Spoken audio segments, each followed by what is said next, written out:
kapulisan kumpiyansa nga makonbikto gihapon si Renato Lienes bisan og mi-plead not guilty kini atol sa arraignment sa iyang kaso. Si Lienes ang akusado sa pagpatay sa 16 anyos ni si Christine Lee Silawan. Ani ang report.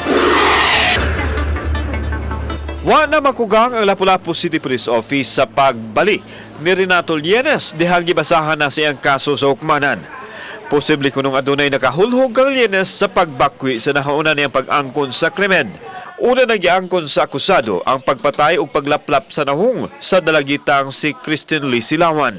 Suma ni Lieutenant Colonel David Senior, Deputy City Director for Operations, nga murder gyud ang kaso ug dili mahimong ipaubos sa homicide nga mao kunoy gustong mahitabo ni Lienes. Kini tungod sa kusog nga gigamit sa akusado sa paghimo sa krimen.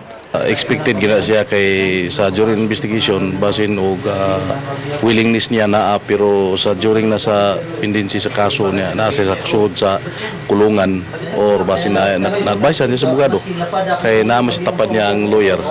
Gawas pa voluntaryong miangkon si Lienes pinagi sa extrajudicial confession nga siya ang mipatay kang Silawan. Posibleng gamiton usab nga ebidensya ang interview sa media sa akusado. Gibarugan sa kapulisan nga lig-on ang ilang gidusong ebidensya batok sa akusado. Lakip na ang DNA result sa dugo nga nakuha sa gunting nga gigamit ni Lienes sa krimen. Ang katong superiority ug ang sa cruelty sa iyang pagbuhat ba.